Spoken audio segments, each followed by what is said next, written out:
Happy Valentine's Day. Right. The reaction to that's always interesting. Like inevitably, there's like at least a couple of people look happy and a few people who roll their eyes. My daughters were like, "You wore such bright colors for Valentine's Day." I was like, "Oh, it was unintentional." We're like all black, right? We don't tend to. I don't know. We don't tend to celebrate Valentine's Day too much in our house. We're like a you love each other every day kind of family, right? So we always avoid going out to eat, but I did buy 2 cakes for tonight. So that's my Valentine's Day celebration. 1 white cake and 1 chocolate cake, right? Because I have twins, so I always feel like I should get 2 of everything. That's my excuse, and I'm sticking with it. So that's my plan for today is a normal day with 2 cakes, right? Yeah, self-cake day. Every day is self-cake day. Does anybody do anything like unique or fun for Valentine's Day? Anyone have like anything that you do? Yeah. Me and my partner went to the Northridge Fashion Center. Nice. And we had outback steaks. Oh, that's fun. Nice. Always nice to go to the mall and to eat, right? I'm like, go to the mall, cookies, let's go. Yeah. Right. Not yet. No. Anybody else? Think fun? Yeah. Nice. I love that, right? I like that. Anybody else? Yeah. Is it good? Like, Is it? I've heard of it too, yeah. Is it really good? Oh, that's exciting. Yeah. Something to look forward to. It's like really cool. Okay, right on. That's fun, right? Anyway, kind of a fun day. I brought you all candy. I know it's really early, but it's not too early, right? So I didn't have like a Valentine's Day. I have a pumpkin for Halloween. Like, oh, this is good. But it didn't feel festive enough. But help yourself love some candy, right? In the spirit of the day. I'll eat a piece of cake. How about a bite of cake for each of you later? I'm thoughtful like that. Anyway, I'll move on now. And if you're looking at the syllabus, we don't have class on Monday. It's a holiday, so we get a nice long weekend. So hopefully that gives you a chance to have a little bit of extra rest. It always feels like right about now we're getting close to those first exams and everything's starting to kind of get a little more intense. Spring break's still a little ways away. 38 days, 2 hours and 16 minutes to my cruise. No, I'm not counting. But we do have a nice long weekend, so hopefully we get a little bit of a break. But we'll pick up where we left up. We're almost done with anxiety disorders, and then we'll move on to stress and trauma disorders. But so we left off here. We were talking a lot about like OCD last time. That was the kind of the big disorder that we covered last class. And then there are some really interesting offshoots of OCD.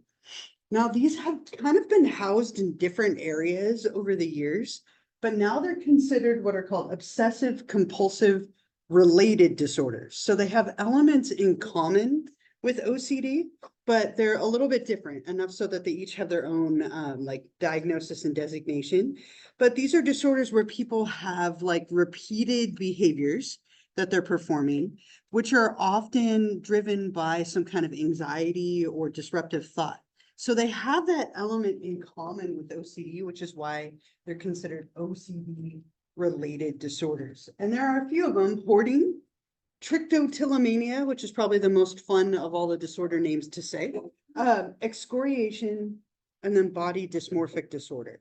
And this one, especially BDD, body dysmorphic disorder, has been moved around from different categories quite a few times, but it's ended up here because of the obsessive thoughts and then the behaviors that tend to come from it. So with all of these, people are having some kind of intrusive, anxiety-driven or obsessive thought, and then it leads to behaviors. The first one up here, hoarding. Hoarding used to be called being a pack rat. Right, that was kind of like the common name for it. Somebody who has a lot of stuff. They acquire and hold on to a lot of things. So there's usually someone who has a lot of possessions, even if they're like worthless or hazardous or unsanitary, Oftentimes this can be something where someone's house, it's very obvious if they're a hoarder because there's stuff everywhere. My neighbor is a little bit of a hoarder, like it spills out into his driveway and it's all over the place. It's just like he has stuff everywhere, and then he'll go through these purges and then it all accumulates again. But with this, what we see is that people have a really hard time letting go of stuff, right? Like I can't throw this cup away because this cup represents our time that we had today, right? Or I can't get rid of this magazine because I might need it one day.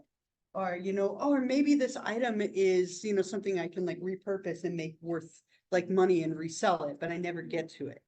And so oftentimes people have a very, very difficult time letting go of things. And I have to tell you, I went to my daughter, who is 9, one of my daughters, my twins, had a play date on Monday, right? And so after school, I was supposed to take her over to this person's house and drop her off and then pick her up like 2 hours later. And I didn't know these people, but she really likes the little kid. And so I go to drop her off and the woman opens the door. She's like, come in, come in. I was like, okay, like I'm always like to my partner, you take them. I don't want to do that, right? But I had to go take her. So she opens the door and she's like, come in. She's like, sorry, watch your step.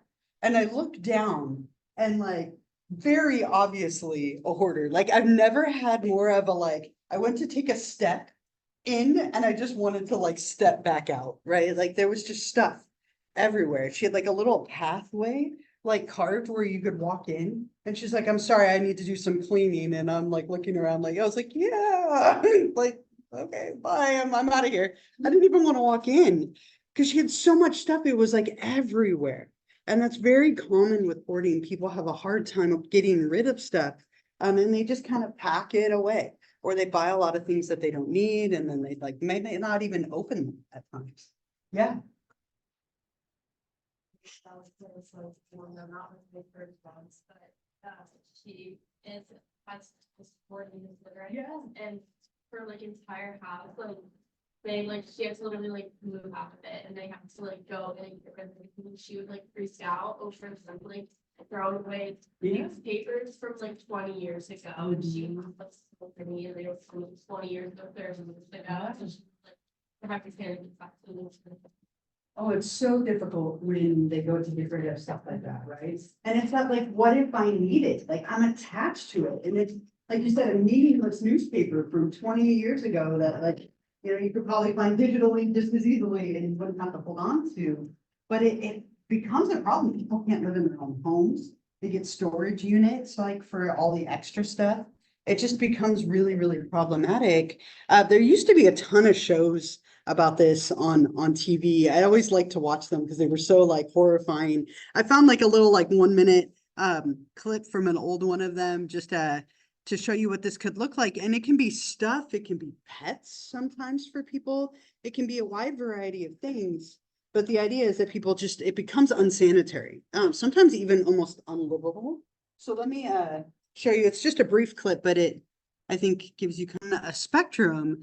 But, sometimes it gets to the point where people literally can't live in their homes. There's nowhere for them to sleep because they have so much stuff. And it can be really, really like difficult for them to process getting rid of it. I have a cousin named Adam, who is like a hoarder. He goes around and collects stuff off of like the curb. Like, so if people put stuff out to throw it away, he goes and he picks it up and he holds on to it thinking he can like improve it or make it better, maybe resell it in some way. And it's just everywhere. And my aunt had a day where she hired a dump truck, had it come and take all of it away because it was like ruining, the house. There were complaints. The police had been called multiple times because it was spilling over. So they took it all to the dump, and he went to the dump and got it all back, right? Because he couldn't handle the thought of it being gone. Oh, huge fight, so much drama in the family, right? But this can be a very difficult disorder. And again, the thought behind it, right, leads to the obsessive or like the compulsive kind of behaviors reminiscent of OCD. Any other like stories or thoughts? Yeah. And for like a month. And when I walked in, it was just like a little tiny hallway, Sure. just with stuff packed to the ceiling. Mhm. And when I talked to like the owner, and like she had a daughter there that was young too, and it was just not like living conditions were not Yeah. good for her. And she's like, oh, like, I don't want to clean, I don't want to be that like housewife. And I'm like, well, someone needs to clean. Somebody needs to does. clean because this Yeah. was not. And then she tried to cook me, but the kitchen was Yeah. like not right. So I was like, wow, Yeah. I'm surprised I didn't get sick. Sure, because sometimes it can be food too, Yeah. right? it was Or, just- yeah. It was really bad. Anyway. Right. And it tends to make other people not want to go over. It makes other people uncomfortable. So it can be costly for relationships and stuff as well. Right. And like you said, you're probably afraid to eat because sometimes people with this will hold on to old food, thinking that, oh, like it's not really like bad, right? That's just a suggestion. I'm like, yeah, it expired like 4 years ago. It's bad, right? And so it can make it really, really Anybody else? Any other stories or thoughts? Yeah. Sure. Sit like inside bed and just alone. Okay. Sleep on it or you can sit on it, just pile it and Pile, mhm. And then have like a built-in like wall like carpet. Close all of it and you Sure. go into the boxes filled with clothes Yeah. and we won't get rid of it. And we kept being like, Mom, like, come on, like, let's clean it up. You're like, Sure. you can't even like go anywhere, like her room, you couldn't sleep in. Yeah, that definitely sounds along those lines, right? And again, being a spectrum, it could be, where it's one room or one area, or it could be the whole house. Like it can be challenging. My partner's like the extreme opposite of a hoarder. Like she throws everything away. Like all the time, I'm like, where is that? She's like, oh, I got rid of it. Like, but I might have, oh, okay, like all the time, extremely, like our house is so minimalistic, right? So I think you could go too far on either end. But here you're acquiring or holding on to too many things. Trichotillomania and excoriation are really similar, just a slightly different behavior that's happening.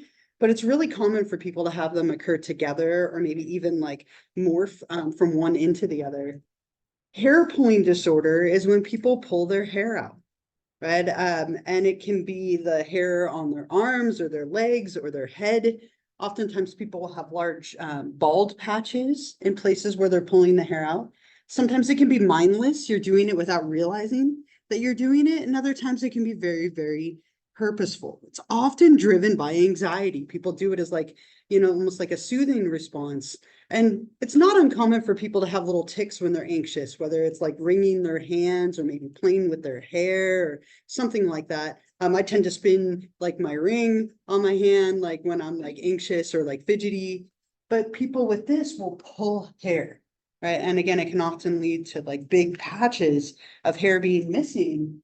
And then with this one, people pick at their skin for the same reason. So it could be picking at scabs or like digging holes in their skin. I had a client who used to use a thumbtack to dig small holes in her skin because she enjoyed the feeling of like pulling the skin off.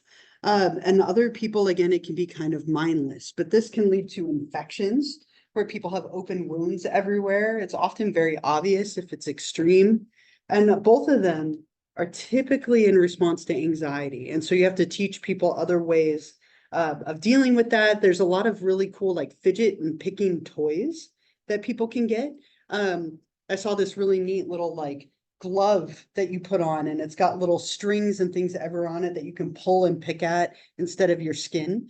So there's a lot of like great little things like that to help people, but it's learning better ways of coping with anxiety or maybe even just learning that you're doing it. As I mentioned, sometimes people aren't even aware that they are doing it until it becomes a bit of a problem. Body dysmorphic disorder, very different than the other three. This is an interesting one where people believe that part of their body, part of their physical appearance is like defective or deformed or monstrous in some way, when it might appear completely normal. So maybe it's their nose or their stomach or their hair or their complexion, could even be a smell, right? Maybe they think they have body odor that they don't have. And oftentimes they'll perform procedures and do all kinds of behaviors to try and fix it. Not uncommon for people to have like multiple plastic surgeries or makeup procedures to try and alter their appearance. And the key is that there's nothing like outwardly odd about them, but they feel that there is. The one caveat to this is it cannot be exclusively due to weight. So if somebody feels like their body is like defective or malformed in some way because of weight, then it actually falls into the category of eating disorders, which we'll get into in a few weeks. I have a video of this. It was somebody who went on like Dr. Phil, but I think it's a great example. And she looks very like typical, very common and like average in a sense, but she believes that her face is really like ugly and deformed, right? And she's had multiple procedures to try and correct it. So let me play this up for you as an example. Looks like there's something like grotesquely wrong with her face, having all those makeup procedures. And it tends to be common that people with that disorder will have procedure after procedure as a way of trying to correct whatever like problem they think that they have. And again, the one key is that it can't exclusively be due to weight. Otherwise, it falls into that realm of eating disorder. And there's an even more extreme version of this, which is pretty rare, but it's called Body Integrity Identity Disorder, or BIID, sometimes commonly known as a amputee identity disorder, where people will feel like a part of their body is not their own, or there's something wrong with it, and they'll want it to be amputated. Right. And this is a really huge like ethical issue because obviously it's their body, but a doctor is not going to just like voluntarily amputate something that's healthy. And there have even been cases where people have removed that part of the body themselves and then destroyed it so that it can't be like reattached or fixed in any way. So this is like an extreme rare version. BDD is relatively common. And again, it falls into this category because of the thinking and then the behavior that comes from it. And then this would be like a more extreme and rare form of that kind of disorder. Any questions, thoughts, comments? Yeah, stories.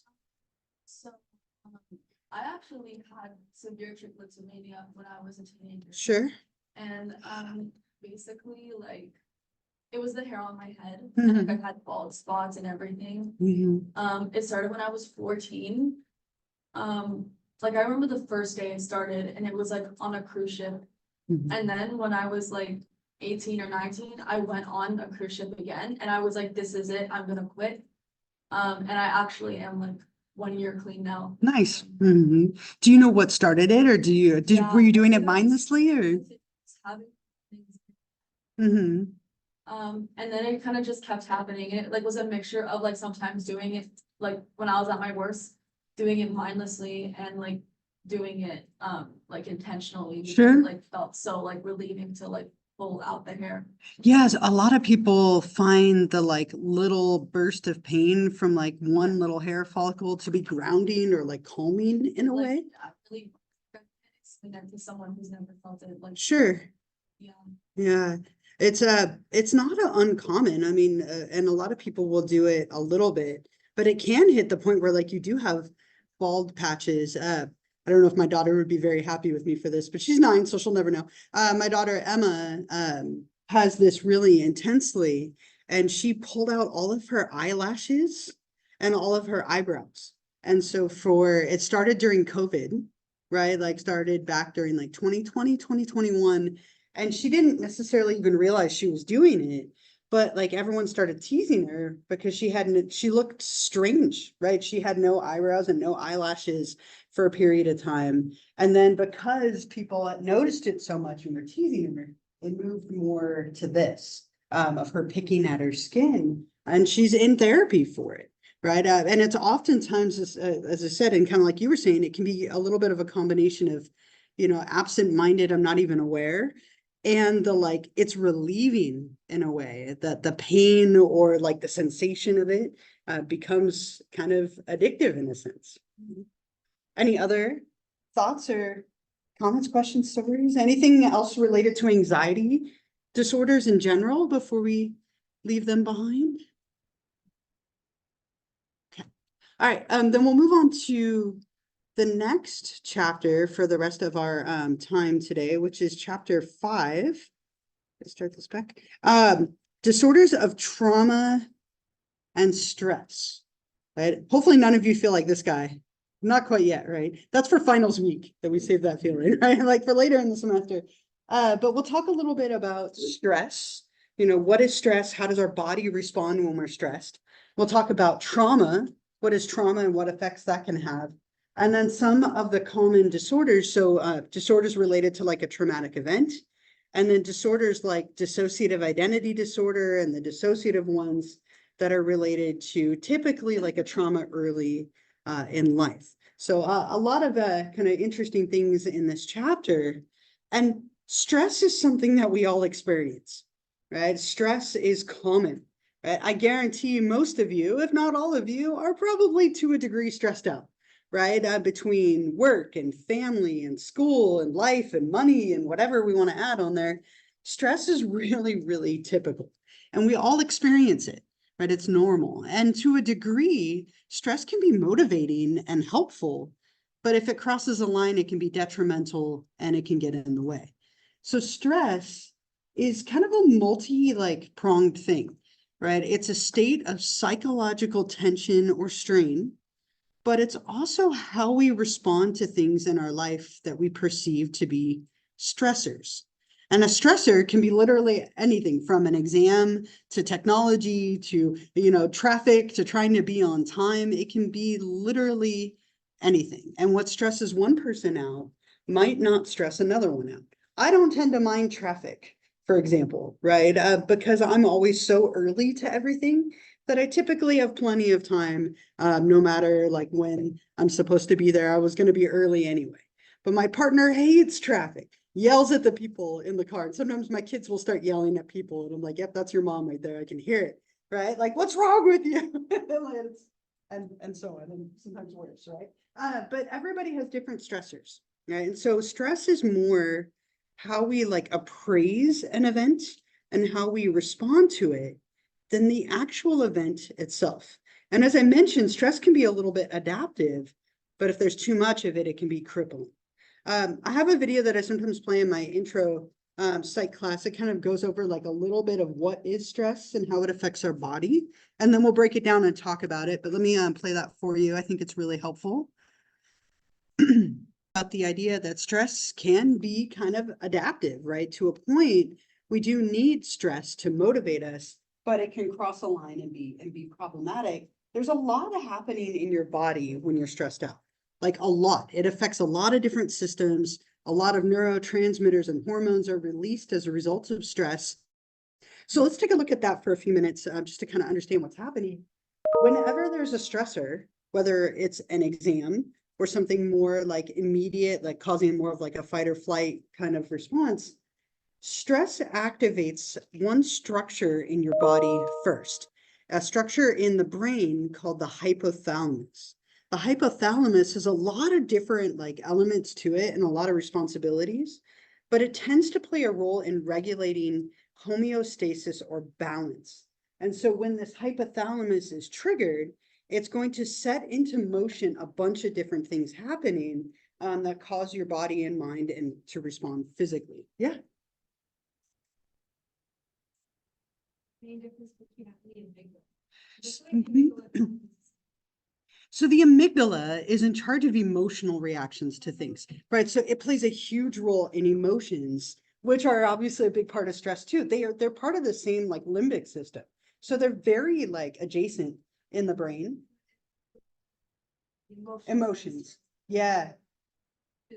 Right. So it plays a big role. Like the biggest thing for us here is that it activates these different systems in your system, in your body, versus the amygdala tends to play a big role, especially in things like fear, but emotion for the most part, right? Glad you asked. It's not a stupid question at all, right? So when the hypothalamus is activated, it then in turn activates two different systems, which are going to work a little bit differently, but they work together. Right. And so it activates the autonomic nervous system. I'm just writing it way up here. And it also activates the endocrine system.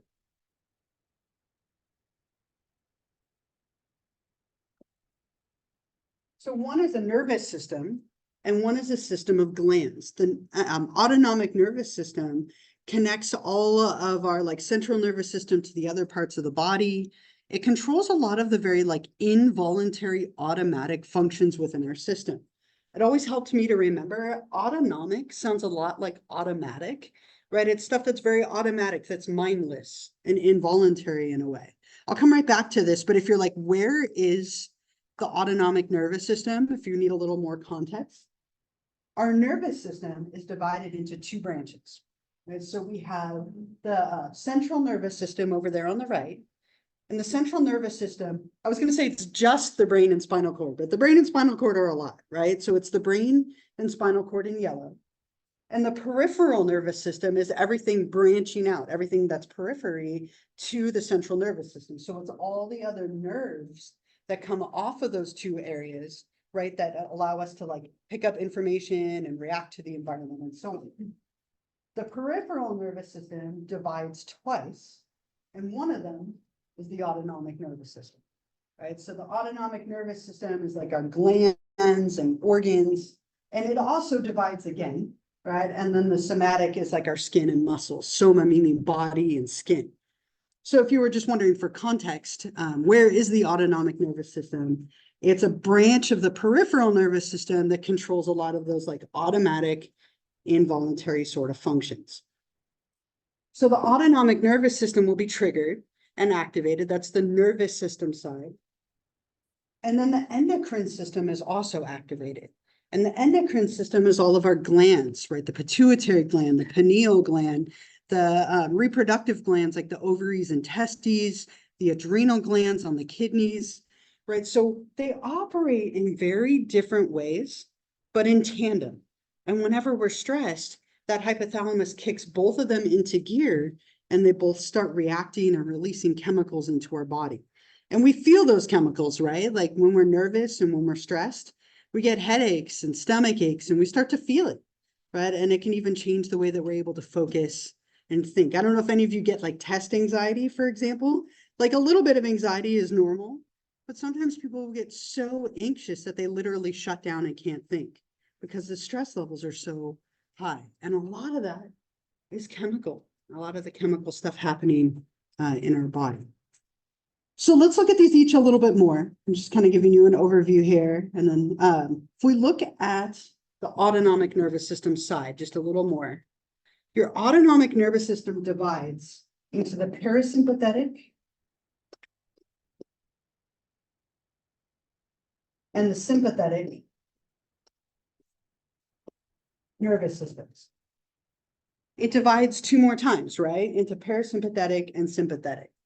Your sympathetic nervous system is the side of you that gets aroused whenever there's a threat. And the traditional reactions are fight or flight. Now we've added other Fs like freeze and fawn and other things like that over time. But the idea is that when you are stressed, that part becomes aroused and it shuts down, right? It activates and then it can oftentimes shut down things like digestion, right? Your heartbeat starts going faster. You might start sweating, right? It gives you that like very stressed out, activated response. When a stressor has passed, the parasympathetic nervous system calms us down. It's in charge of rest and digest, which sounds way nicer than fight or flight, right? Resting and digesting, that's my side of the spectrum I'd like to be on. But both of these are working together from a nervous system pathway to react to stressors in our environment. Yeah.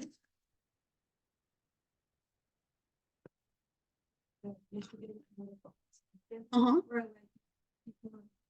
Anxiety tend to always like, and it was, I think the percentage was like 92% people have symptoms related to IBS, like, Yeah. which I think is like so interesting to think about, but really is affected. So just when you said that. Yeah, right. An IBS, irritable bowel syndrome, right? And so oftentimes people, when they have a lot of stress, it causes stomach problems, headaches, insomnia. I mean, there's a huge list, right? We'll get to it a little later of things that happen when you're stressed all the time, right?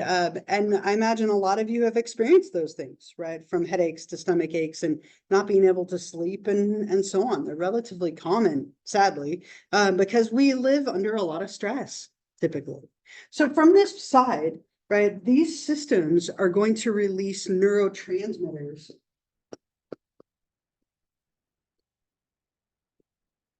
And it's operating on like a nervous system level, right? So neurotransmitters that are released tend to be things like norepinephrine, is a really common one. But norepinephrine is a very common neurotransmitter that's released when we're stressed out. We talked about GABA and glutamate, both of those can play a role as well. But this side is a very fast response. It's happening on a nervous system level between neurons, neurotransmitters being released like norepinephrine, and very quick. On the other side of the spectrum, we get the endocrine system, which is made up of all of our different glands and something called the HPA pathway. HPA stands for hypothalamic pituitary adrenal pathway. And I have that up here on the slide.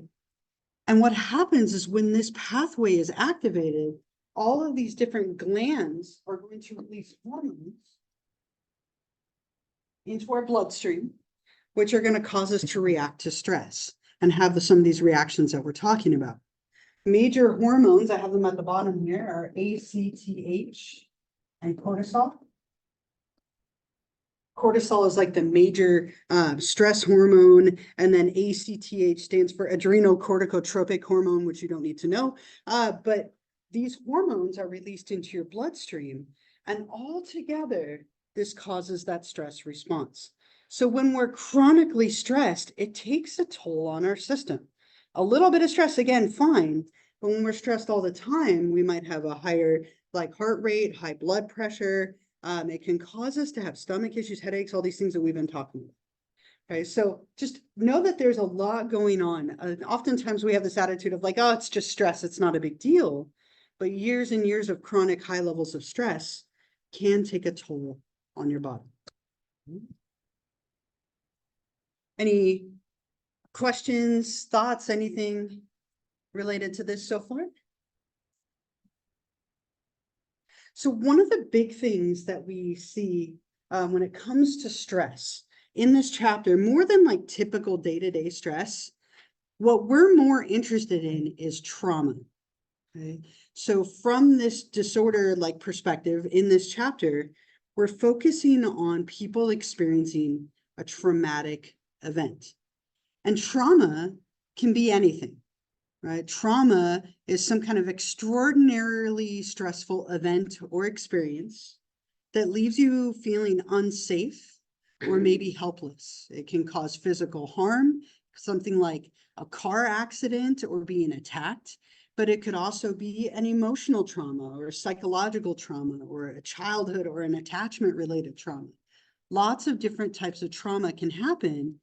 And when people experience trauma, it affects the body, right? As you can see, we've just talked about like how it affects the system, right? It's associated with chemical changes in the brain, in the limbic regions of the brain stem, the amygdala that you asked about, the hypothalamus, right? There's an incredible amount of things that happen when somebody experiences trauma. And there's a really popular, interesting book. It's kind of a difficult read. But definitely worth it. I would recommend it if you want to know more. The Body Keeps the Score. I don't know if any of you have read it or heard of it. It's a very popular book in psychology right now, written by a man named Bessel van der Kolk. And it's all about how trauma affects the body, and the body holds on to that, and it can lead to problems later in life. I found a video of him talking about what is trauma and how it affects us. Really interesting. He's an interesting guy. And again, I would really recommend this book if you'd like to know more about this. So let me play it for you. He's going to talk a little bit about trauma and how it affects us. And I think it's amazing that they interviewed him, and I have this to share with you. Let me pause this. Talking about it, right? And again, his book, really like fascinating, kind of going into the long-term effects and the specific effects of trauma and how it does literally change your nervous system, right? People who experience trauma, especially when they're little, can have long-term like rewiring happen of their nervous system, right? And so he goes into a lot of depth about different approaches for dealing with that and kind of reversing it, promoting resilience and so on. And then like just the impact on our brain and body and emotions. And so that's the book that he wrote. But the next two disorders that we'll talk about are really rooted in trauma. And a lot of us at some point in our life will experience something traumatic, but not everybody develops a disorder from it. Some people develop disorders and other people are okay, or it can be short-term versus long-term. And so I think it's really important to take a moment and kind of identify what is trauma, which is what we're doing here, before we get into those. Any thoughts or comments or anything related to his video, anything so far? So when we talk about trauma-related disorders, there tend to be kind of two big ones. And then there's a newer one that was added that we'll get to called complex PTSD. We'll get there either later today or next time. But the two big ones that have been around for a long time are ASD, or acute stress disorder, and PTSD, post-traumatic stress disorder. And interestingly, these two disorders are almost identical, except for kind of one key thing, or two key things, I guess we could say. They're exact same symptoms. They tend to have the exact same triggers, but it's how long they last and how long before it starts. That's the only difference between these two. So acute stress disorder is a trauma-related anxiety disorder that starts very quickly within like after a traumatic event.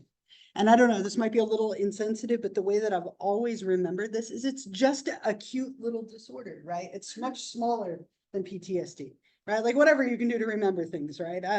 But acute stress disorder is brief. It starts within 4 weeks of a traumatic event and it lasts less than a month. Okay, so let's say that you get into a really awful car accident and right away you start having some like nightmares and stress responses and things like that.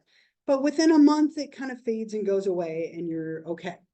That would be an acute stress disorder, right? So it's like a very short-lived reaction to something traumatic. And I would say this is much more common. And it's really common to react, right? If you get into a car accident, the rest of your life, you might think about that car accident when there are triggers that remind you, right? Maybe it's a certain intersection or a certain time of day, or maybe it was raining when something bad happened, right? It's going to probably remind you a little bit, and maybe you're a little nervous.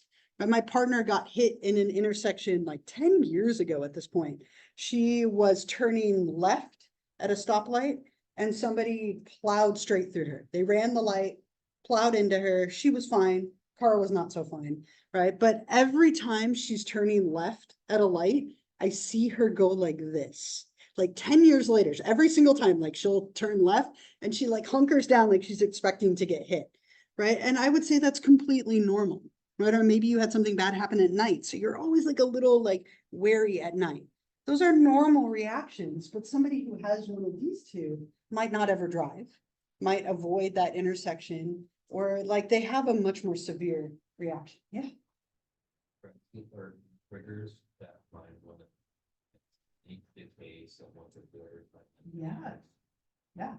Especially if you have corrective experiences, right? So after 10 years of not getting hit by a car when you turn left in an intersection, eventually, you know, that reaction is going to diminish over time. Or it could maybe, you know, be an indicator, if it doesn't diminish, that you have a little bit of PTSD, right? And a lot of people do kind of have long-term effects of stress. So if the disorder is much more impacting, if it lasts a lot longer, or maybe it starts later, then we call it post-traumatic stress disorder. So it might be that somebody's diagnosed with ASD and then it goes past a month. So then it transitions to this diagnosis. That's pretty common as well. And with PTSD, people have all of those symptoms, but they last a lot longer than a month. And maybe they start later. So sometimes people who have PTSD, it could be a lifelong thing. You know, the rest of their life, maybe they have some flashbacks or some dreams or things that remind them of a traumatic experience long after it has passed. Yeah. Well, there's something I've read as well. Post-traumatic stress disorder is very similar to BPD. In some ways, but how do you mean? After anything's occurred. Yeah. Yeah. So borderline personality disorder, right, or BPD, right, is often thought to be rooted in childhood abandonment, right? So maybe somebody died or they left or there was like a divorce. It could be a wide variety of things. And so in a sense, right, that's a trauma, obviously, and then you're re-experiencing it. But the difference would be, like, just to help clarify, with borderline personality disorder, a person has a lot of like emotional instability, a lot of impulsivity, and things that are much more like broad, right? But someone could easily have both, right? You could easily have PTSD markers and borderline personality disorder. It's like that whole equifinality, multifinality thing. Two people could experience childhood abandonment. One gets PTSD. One gets borderline personality disorder, and if we add a third person, they get nothing and they're fine. It's wild how we can all react so differently, but they do have a couple of those threads in common that would definitely be traumatic, especially as a child, right? So post-traumatic, the difference between post-traumatic stress disorder would be more, not as broad as BPD, like broad, Yeah. like BPD has a more broad range of effects, whereas post-traumatic stress disorder is. Yeah, so we'll look at the like the symptoms of this. So somebody who has BPD might have some of these symptoms, but they also have an incredible amount of emotional reactivity, which isn't always, always present here. It tends to be very global. The relationships are impacted. They have a lot of like push and pull. Yeah, that too, the stability of identity and things. So it's a much, because it's a personality disorder, it kind of affects everything about you. Versus this is very like stress response driven, but that can also manifest in ways that affect your personality. So that's where it's up to like a clinician to decide which one fits best, but they could look similar at times. I could see that.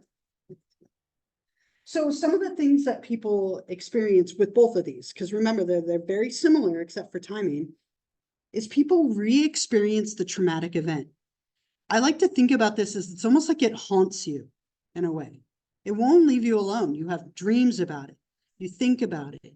You have flashbacks about it, right? It comes up for you in your life, right? And oftentimes at times you don't want it to. You avoid anything that reminds you of it, right? I had a client when I was working as a therapist. I had a client who was attacked at night in her car on the campus, right, on the college campus. And so she wouldn't go out at night at all, but terrified to go out in the evening because that's when it happened. She avoided going out at night because that was her trigger, right? And so people tend to avoid anything that might remind them of that trigger. There's reduced responsiveness. People oftentimes shut down, they become withdrawn, or they can have increased arousal and become what we call hypervigilant. It's like they're always on edge. Every little thing sets them off. The stereotype for PTSD is somebody who was in combat, right? It actually used to be called shell shock syndrome. That was the original name for it, before we realized it was much more broad than just combat. But it's the person who hears a car backfire and they're wide-eyed and terrified and reacting, or fireworks go off, right? And then all of a sudden they're reacting to that in a very like panicked, hypervigilant kind of way. Oftentimes there's a lot of emotionality. People can get very hostile and angry, or they can be very withdrawn. There's a lot of different symptoms that are going on, but the biggest one is that you're just kind of reliving this and it won't go away. Anyone in here have people in your life with PTSD? Any like comments or stories or thoughts to share at all? Yeah. My dad's Yeah. he's a really the boat that he was on, he was in the Navy, they caught on fire, and they were all just told to like line up and try to put out fire, and he's watching all his friends being melted, and like he can smell the flesh and all this stuff. So like we have a lot of fires out here. Yeah. One time a fire happened, he was just a different person. I've never seen him now. Yeah. So, It reminded him of Yeah. that. Yeah. Right, and I mean, and just listening to you describe that, what an awful thing to experience, right? Like it seems reasonable in a way that that would haunt you, right? And then like you're describing, like any kind of fire could trigger those memories to really come up and change the way that somebody is for that period of time. Right? Anybody else? Any other like stories or anything? Comments? Yeah, sorry, I didn't hear. My mom has PTSD from a sexual assault that happened when she was very young. Mhm. And like, she like still like kind of like her entire personality like has just changed, like, because she couldn't tell her parents because it was like a different time and they're from like a different culture. Yeah. So like they can't talk about these things openly. Mhm. But like my mom made sure that like when we were growing up to like always be able to talk about these things openly. Mhm. And she really like broke the cycle, which is nice. Yeah, which can be really hard to do, right? If it's something that is normal to you, but it is nice to be able to have the space to talk about things safely like that. That can really, relationships, as they mentioned as Vanderkolk mentioned, like can really play a big role in reducing people's trauma responses. Yeah. Actually, she immigrated here from Ukraine. Mhm. recently. Every time, it's unfortunate, because of the camera, every time she hears a plane go by, she shuts down, she cries, and she like literally freaks out. So Mhm. she always has her AirPods in just to like help minimize it. But Sure. If like we're sitting and doing something and we hear a plane go by, we rush up the stairs and like, are you okay? To make sure she's all right. And she can't go. Yeah, right. And I mean, just how impacting, right? How difficult to live your day-to-day life when that's where you're at, right? It can make it really hard for people to function. Of course, like anything else, it's a spectrum. So some people have this and manage it. And there are just certain triggers that can like kick it into gear.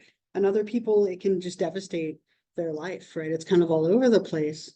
And it's caused by anything that's traumatic. I mean, again, the stereotype is combat and soldiers, and that a lot of people who are in combat and see awful things, have awful things happen, do experience this. But it could be a natural disaster. It could be an assault, an attack, a terrorist attack. It can be a car accident. It can be anything, right? Anything that you experience is traumatic. It could even be secondary trauma. Sometimes people will respond to the trauma of somebody else and have a reaction to it that is very characteristic of PTSD, even though they didn't themselves have it happen to them. That can happen as well. Lots of shows and movies featuring this. Brothers was a good one with like combat PTSD. The Punisher, if you watch that show, the whole thing was about PTSD and his like reactions to that. And Vengeance, of course, both of those things. And then Katniss from the Hunger Games is a great example as well. I have a little clip from American Sniper, another movie that really like highlighted this. He mumbles a little bit in there, so I'm sorry for that. I should re-record it with the captions, but I think you can see how he's really withdrawn, right? Like he's kind of in his head, he's emotional about it. They get that reduced responsiveness of kind of being withdrawn and isolated out. And yet you see that hypervigilance at the end, right? He's on edge. The dog is like doing something and it's triggering him. You see him not able to relax. He's very like edgy. And that's something that you see a lot with this disorder. People have that increased arousal, difficulty calming down, and they're just somewhere else, right? He's reliving, the trauma from combat in his head, and it's making it hard for him to function. It's interfering with his life. So again, with both of these, the symptoms, the triggers, everything's the same. But remember that the timing is what's different, right? ASD starts very quickly. It fades within a month. PTSD can start even years after an event and last a very long time. Otherwise, they manifest very, very similar. Okay. Any other stories or thoughts or questions, comments, anything else about PTSD, ASD, anything at all? Yeah. I just thought of that's because it like shows what it's like having a parent that is present but absent. Yeah. And it's just the strangest thing. Right. It's just really strange. Yeah. Present and absent at the same time, right? They're there physically, but emotionally, not necessarily. And they're just not quite right, and it might come and go, like you were describing, right? Like it can be triggered by things and people can be fine. And then something triggers them or something like comes up, or maybe it's an anniversary of an event and then all of a sudden they're not, right? The anniversaries tend to be big ones for people who are struggling with these disorders. I'll stop here and since we only have about 2-3 minutes left, and we'll pick up here next time, kind of a newer disorder that's being recognized, complex PTSD. So we'll talk about that. If you would like some more candy or you didn't get candy, I have more after for Valentine's Day. And then remember, I won't see you on Monday because it's a holiday. So have a wonderful, relaxing, long weekend. With no football. No, I'm just kidding. And I will see you all next week. We'll keep going with this. Your cruise ship. That's true. It's coming. It's coming fast. I'm ready.